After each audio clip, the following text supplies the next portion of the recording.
Alright, so this video is basically me going over how I use my indicator that I made to pass my 25k FunderPro account.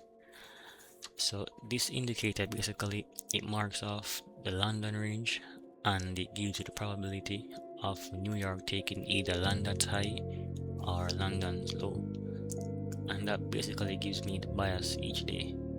So as you can see on this day, the probability of price taking out London low in New York was 75%, which is why the indicator printed a sell.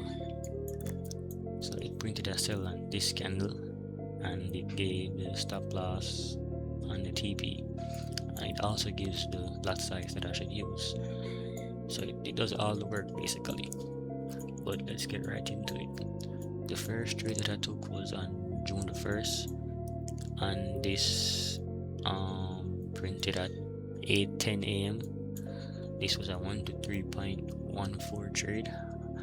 1 to 3.14 hour, and as you can see, it didn't take too long to hit TP. It took like 1 hour. I was only in that trade for 1 hour. Hit TP for 3.14 hour. So I'm gonna write that 3.14 hour.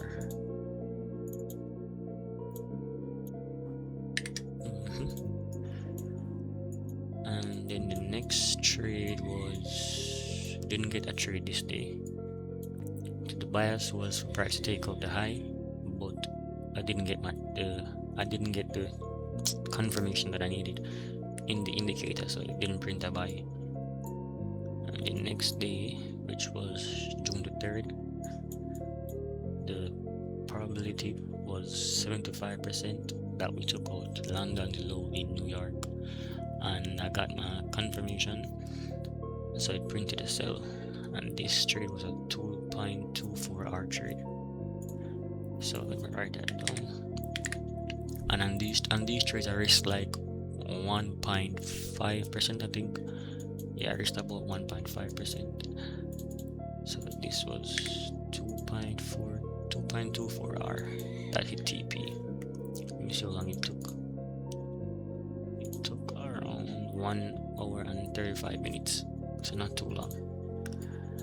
And then the next trade didn't take a trade this day. Didn't take a trade this day. Well, this day did take a trade, but I didn't. This isn't. Let me show you guys. I have 2 entry models in this. Boom. So this took a trade right here and it hit TP, but I didn't take this trade on the FunderPro account. I took it on a different account. So in the FunderPro I was only using the first entry model. Yeah, so but I didn't take a trade this day on the FunderPro account. No trade this day. No trade this day. No trade this day. This day we took a trade. Alright, so we took a trade here at 8:20. This was just a 1 to 1.5 hour trade. So 1.5 hour, to write that down. Hit TP in like 1 hour and 10 minutes, so not too long again. So basically on a winning streak for the first 2 weeks of the month, and then still no trade. This was on the 18th. On the 18th of June, we took a sell. This was just a 1 to 1.74 hour. 1.74 hour. When that's, I think at this point we're at like 1, 2, 3, 4 on a 4-win streak at that point. On a 4-win streak at this point. And let me check how long this trade took to hit TP. This took basically 3 hours. Yeah, it took around 3 hours to hit TP. And then on June the 19th, didn't take no trades. The 22nd, no trades. And then on the 23rd, we took 2 trades. So the first trade lost, and then after that loss, we waited until we get a second entry confirmation for the cutoff time, because the cutoff time for the trading window is 12 EST. So to get the entry confirmation before 12 EST, and then enter, that went straight to TP. So the first trade -1R, and then the second trade plus 2.23R. The thing with this trade, I almost got stopped out, and the only reason I didn't get stopped out is because I didn't put it exactly on here. So if you look over here, it shows how much pips the stop loss should be, which was 205.6 pips. And what I normally do is, I just like, when I put the position, let me show you. When I put the position, I just when I put the position, I just like drag the stop loss somewhere up here. So once it's there, then I just type the price in on MT5, and I guess it wasn't this exact price, it was somewhere around here, but it wasn't exactly right here. It was probably like maybe here or here, but it wasn't exactly right here, because if it was exactly right here, I probably would have got stopped out by spreads on MT5, but I didn't, so I guess it wasn't at that exact spot. It was probably around here. But yeah, this didn't get stopped out, and it went to TP for a 2.23R, around 2.23R. I think that was the last trade I took. Yeah, that was the last trade I took. So in total, let me add this up. Let me add this. We have -1 plus 2.23, and then have plus 1.74, and then we have plus 1.5, and then plus 2.24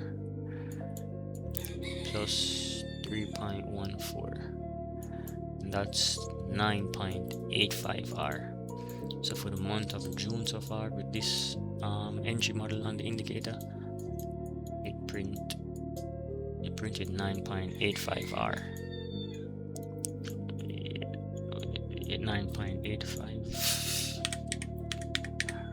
9.85R, but I was risking 1.5% per trade. So if you times that, this 9.85 times 1.5, it gives you 14.77%. So as you know, you need 15% to pass a two-step account, so 10% for the first phase and then 5% on the second phase. So this says 14.77%, but it wasn't exact, so I did get the 15% and passed the 2 phases, and now I'm funded over at FunderPro. This was on June 25th. The last trade was June 23. So I guess I used these 2 days to get the trading days, because you need 5 trading days for each. Was it 5? It was either 3 or 5 trading days you need for each phase. I think it was 4. I need 4 trading days for each phase. So on the 25th is when I got my last trading day. I just opened at 0.01 on EU and let it stay for like 3 minutes, then closed it. So funded on FunderPro right now. So what I might do is wait until July before I start trading this account, or I might trade on Monday, but risk is like 0.5% until the new month starts, and then I'll document all those trades with the same indicator and show like how much I can get in my first payout with them using this same indicator.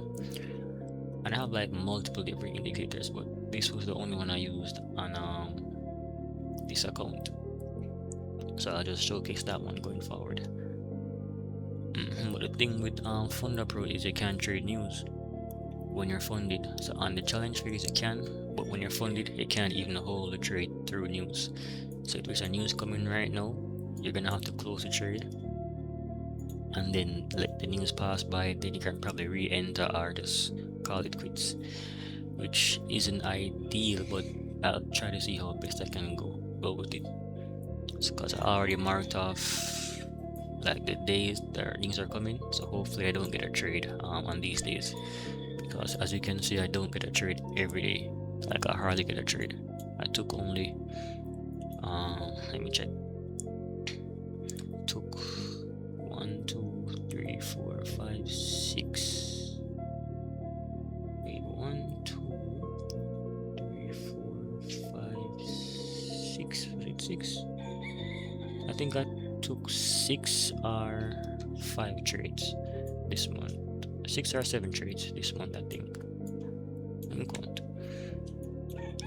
1 2 3 4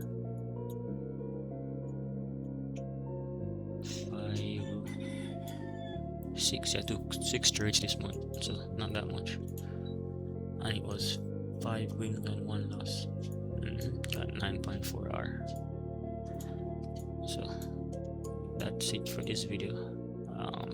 Probably the next video will be me taking a withdrawal, or how I blew the account, or I might do a weekly thing where like show. I don't even think that makes any sense to do it weekly, because it's not like I get a trade every week, or maybe I get like 1 trade per week. I'm not too sure, and it wouldn't make sense to make a video with on 1 trade for the week unless I incorporate my other indicators. Not too sure yet, but yeah, that's it for this video.